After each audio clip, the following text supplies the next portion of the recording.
Well, hello. We are going to be taking a look at antidiuretic hormone.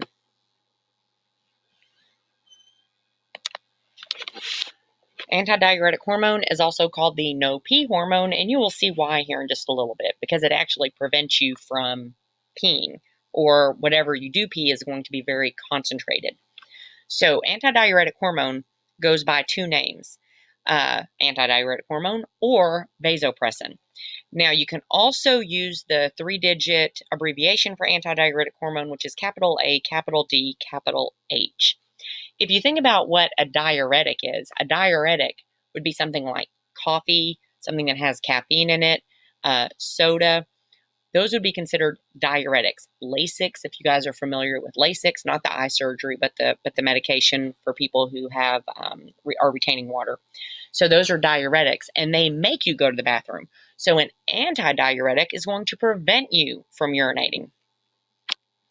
So what things do you need to know about ADH? You need to know the stimulus. You need to know where it is made, where it's secreted from, where is it going, what is it going to do when it gets there? So what is the organ, what is the cell going to do when antidiuretic hormone shows up? What class of hormone is antidiuretic hormone? And what disorders occur due to either too much or too little antidiuretic hormone being present? So the stimulus.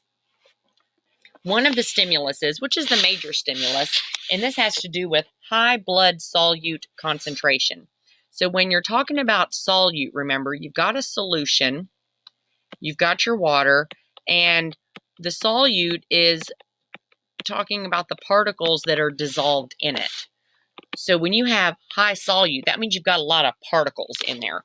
Or another way you could say that is you've got a lot of solute. That means you don't have a lot of solvent. So that means you're short water.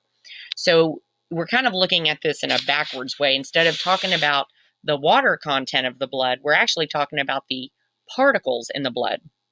So high solute is another way of saying you have low solvent. Now, in this case, water, again, because we're talking about blood, is the solvent. So there's a relationship there. So if you don't have a lot of water, by default, you're going to have low blood volume. But again, the trigger, what's really being monitored is the solute concentration. Now, there's a relationship between volume and pressure. So if you have low blood volume, by default, you're also going to have a low blood pressure. So blood pressure is also being monitored. And then one that we're really not going to talk about today is the presence of angiotensin II. So we'll talk about that more a little bit later, but I do want you to know that being present is going to cause the antidiuretic hormone to be secreted. Now, what is detecting all of this stuff? So we've got high blood solute concentration, but where is that coming from? Who's picking up the solute concentration? Osmoreceptors are actually what's detecting the solute concentration in the blood. That's what it's called, an osmoreceptor. Now, where are these osmoreceptors located? They're located in the hypothalamus. Low blood volume. Where are these coming from? What blood volume is being detected and where? Stretch receptors actually detect blood volume. So when they're not being stretched, right, that would mean blood volume is low. So where are these stretch receptors at in the body? They're in the vena cava and they're in the right atrium. So the vena cava is a vein, biggest vein in the body, largest diameter vein in the body, I should say. And it's emptying this deoxygenated blood into the right atrium. So this is coming in. This is blood coming into the heart. And who's detecting all this? Where's this information going? So when the vena cava is not stretched and when the right atrium isn't being stretched, where does this information go? Who gets it? The hypothalamus. So this is your control center. Now, low blood pressure, where is this being detected at? Low blood pressure is on the outgoing end of the heart. So these are being detected by baroreceptors. So anytime you hear blood pressure being monitored, you're like, oh, okay, that's a baroreceptor of some kind. So where are these baroreceptors at? Where are they monitoring blood pressure? Because, you got blood pressure everywhere, you got blood vessels. So which ones specifically are monitoring blood pressure. They are in the aortic arch, which is the outgoing. It's the first blood vessel that blood is in as it leaves the heart, oxygenated, leaves the heart full of pressure. And that blood from the aortic arch, the next stop is, for some of it, going into the carotid arteries, which are going to go up through the neck. And then that is going to take that information to the hypothalamus to say, hey, what's the blood pressure? And again, we'll talk about more angiotensin II a little bit later on. So just to show you the relationship here. So we've got high blood solute. That means we've got a lot of particles dissolved in the blood. Also, you could flip that around and say, okay, there's not a lot of water present. So we got a lot of solute because we don't have a lot of water. Now, you can measure things. I mean, like if I said to you, okay, you need to measure a distance, you're like, okay, inches, miles, feet, yards. But if I said you need to measure solute, that's like, how are we measuring that? So the unit for measuring solute concentration is called osmolarity or osmolality. So that's where this osmoreceptor word comes from, because it's measuring the osmolarity. It's a receptor that measures osmolarity. So that's why it's called that. Now, if you've got high blood solute concentration, we already said that means low water. So that's going to relate to dehydration. And this just shows where these are. So you've got your carotid sinus baroreceptors, which are located in the neck. You've got your aortic arch baroreceptor, which is located in the heart. So you can see here, let me see if I can get a color you can see. So from the left ventricle, that blood is going to come up through the aortic arch. So this right here is that aortic arch. And then some of that blood is going to go up these carotid sinuses and go to the brain. And in those carotid sinuses and in that aortic arch are those blood pressure receptors. So we've got over here, which you can't see because it's not labeled, but you've got your vena cava. You have your inferior vena cava, and here you have your superior vena cava, which is bringing blood into the heart. So it's bringing blood into this right atrium here. And remember, these are your stretch receptors. So you've got stretch receptors on the right side of the heart. You've got baroreceptors on the left side of the heart. The stretch receptors are monitoring the volume of blood coming in, where on the outgoing end, on the left side of the heart, where it's leaving by way of the aortic arch and the carotid arteries, it's measuring blood pressure. So that's going to be baroreceptors on the left side of the heart. So where is antidiuretic hormone made? Antidiuretic hormone is made in the hypothalamus. So you can see this is highlighted in kind of a green right there. That's the hypothalamus. Now, antidiuretic hormone is made in the hypothalamus, but it's not secreted from there. It's made in these neurosecretory cells. Okay, fancy word for neuron, right? They're a neuron that secretes something, and guess what it secretes? Antidiuretic hormone. So you've got the cell body up here. You guys remember what the neuron looks like. That cell body, that Golgi apparatus, that nucleus is causing the direction of antidiuretic hormone being made. It's going down the axon, and it's going to those axon terminals where it's going to stay until it's triggered to be secreted from the axon terminals. When it leaves the axon terminal, it will then enter the bloodstream, because all hormones have got to get into the bloodstream at some point.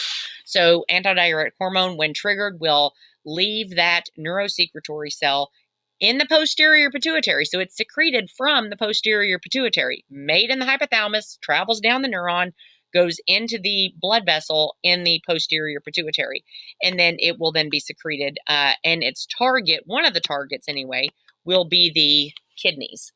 So oxytocin, we'll talk about that later. That's the other one that is made in one location and secreted from another. Still dealing with hypothalamus and posterior pituitary, though. We'll talk about that one later. Now, where is the target? Where is antidiuretic hormone going once it gets in the blood? Again, it's going to go body-wide, but where are the target cells? One of them is going to be smooth muscle, and specifically the smooth muscle that surrounds the arteries. So this smooth muscle, again, not all smooth muscle is going to be affected, just the one that's around the artery. And if you were to take a cross-section of an artery and take a look at it, that middle layer of the artery wall is smooth muscle. And if you guys remember, smooth muscle, it's tapered at the ends, a single nucleus in the fat center there. And when it constricts, when that smooth muscle constricts, it's actually going to cause the diameter to get smaller. So instead of having such a large opening in the artery, it's going to cause that opening to constrict when that smooth muscle constricts. Now, the second place antidiuretic hormone is going to go, so it's going to go to two places. The second place that's going to pick up on it is the kidney. Now, the kidneys are made of, the smallest functional unit of the kidney is called a nephron. So anytime you hear the word nephron, you need to be thinking, okay, that's a kidney thing. Now, the nephron is a structure that's made of many different parts, and the part that actually picks up the antidiuretic hormone that recognizes its presence is the collecting duct, which is actually the last section of the nephron. So you have here a kidney, which is your bean-shaped organ right here, okay? We've got a cross-section of it, or frontal section, so you can see what the inside of the kidney looks like. And you can see the ureter. So the urine is going to be made in the kidney and then go out the ureter to the bladder. So that's where it's heading. So this other picture is a picture of the nephron. So it's a pretty complicated looking picture. Try to imagine it without all the blood vessels around it. So we've got our veins and we got our arteries, but we're really not looking at that. We're looking at the beige stuff. So this kidney starts right around, the nephron starts right around here. It's all this beige. And it goes all the way around. And then the end, the very end of this nephron is called a collecting duct. So this is where it collects basically all the urine. By the time it reaches the collecting duct, it's called urine. Because from the collecting duct, it's going to the ureter, which remember is that passageway that leads straight to the bladder. So at this point, it's urine. Antidiuretic hormone acts on the collecting duct.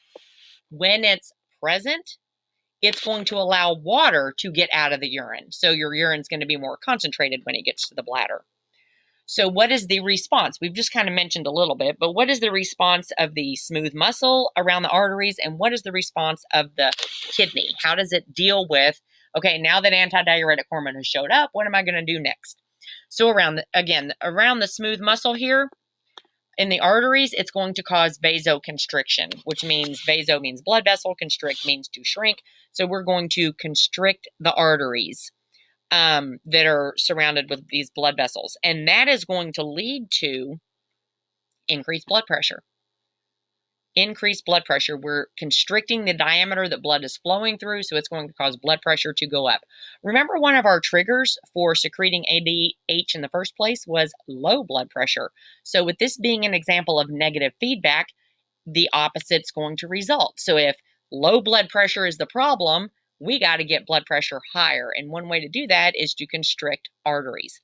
Another way is we're going to resorb water, which means we're going to put water back in the blood. So remember, the urine is in the collecting duct. We're going to tell the collecting duct, hey, you know what? We don't want that going to the bladder. We don't actually want you excreting all that water. So we're going to keep some of it, and we're just going to send you the concentrate. We really need to keep this water in the body. So the collecting duct is where that happens at. So we're going to steal the water out of the collecting duct. We keep it in the blood. And then that is going to, guess what? Cause blood pressure to increase. Because remember, one of the triggers was low blood volume. So if we're keeping water now and you're not expelling it in the urine, we're going to hang on to it. It's going to cause your blood volume to go up, which is going to cause blood pressure to go up. So we have the same result, but from two different pathways. So we're kind of doubling, right? We're going to make sure blood pressure is going to go up here. Now, what class of hormone is this? It is peptide hormone. So remember, peptide hormones are hormones that are made of a few amino acids. This is not a single amino acid. That's an amine hormone. It's not a protein hormone. That'd be like 100 or 1,000 amino acids. This is only 9 amino acids long. So it's larger than amino acid, but smaller than a protein. So it's that in-between zone. So it's a peptide hormone. And you can see each one of these 3 letters, they represent the shorthand version, the shorthand name of an amino acid. Now, what is a disorder of antidiuretic hormone? So what are some things that can go wrong? Well, if you don't secrete enough antidiuretic hormone. Now, keep in mind, what does antidiuretic hormone do? It prevents you from peeing, right? So when antidiuretic hormone is present, you retain water, which means it doesn't go out in the toilet. You keep it. Well, if you don't have any antidiuretic hormone, what's that going to do to your urine volume? It's going to increase. So if your hypothalamus/pituitary gland, if there's a problem in either one of those locations where you're either not making enough or you're not secreting it, it's called hyposecretion of antidiuretic hormone. And the disease that results from that is called diabetes insipidus. And you've probably heard of diabetes before, but there's different kinds of diabetes. So the one you're probably thinking of is diabetes mellitus, which is based on too much blood sugar, right? When blood sugar is too high. And that causes an excess amount of urine, but the urine is sweet because you're dropping a lot of sugar in the urine because you got too much in the blood, so it's going out in the urine. With diabetes insipidus, you're still dropping a lot of urine, but the characteristics of that urine are going to be different than that of diabetes mellitus. So diabetes insipidus, due to hyposecretion of ADH, it means you don't have enough. It's going to be very dilute, odorless urine, not have a sweet taste at all because it's got nothing to do with sugar. Excessive urination and extreme thirst. If you're urinating a lot and you don't have a lot of water in your blood, it's going to make you thirsty. It's going to trigger that thirst response. Remember, one of the things that we said was a stimulus for ADH was dehydration, not having enough water in the blood. When you're dehydrated, your thirst response gets triggered. So you're going to be very thirsty. Again, it's targeting you got a problem with the pituitary gland or the hypothalamus. Either it's not being made or it's not being secreted, specifically the posterior pituitary, right? Because it's the one that's involved with antidiuretic hormone. And it's not producing or not secreting enough antidiuretic hormone, which means you're going to be making a lot of urine. And because you're not retaining that water, you're going to be very thirsty. Now, just kind of FYI, if anybody knows, oh, hey, somebody's been out and they drink a lot of alcohol, they've got to pee a lot. Why is that? Alcohol inhibits the secretion of antidiuretic hormone. So we know antidiuretic hormone's presence means you keep your water. When you don't have any antidiuretic hormone, that means water's free to leave. So if you're not secreting antidiuretic hormone, which alcohol causes, you're going to be peeing a lot. Now, this animation right here, very, very good. It gets into the specifics of antidiuretic hormone. They're usually pretty short. I want to say this is probably 2.5 minutes long. Now, the Armando Hasudigan video, about 3.5 minutes long. This one, actually, it's 9 minutes, but the first 3.5 specifically deal with antidiuretic hormone. So the rest of it goes on to some other stuff. But if you wanted to get an idea about how blood pressure is regulated, the first part talks about antidiuretic hormone. Many ways to regulate blood pressure. ADH is just one of them. Now, this one is a Khan Academy video.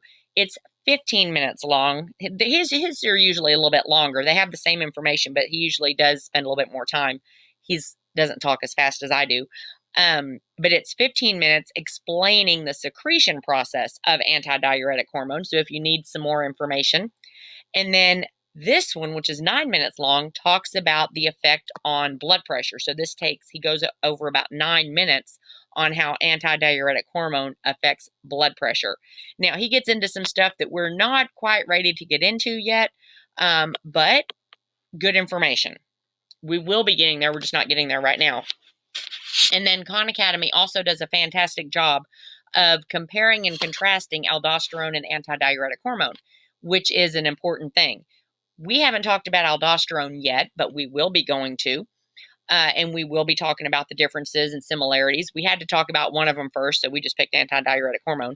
But if you needed to later on go back to take a look at the contrast and comparison between these two hormones, this one's a good little video. Okay, and that is it.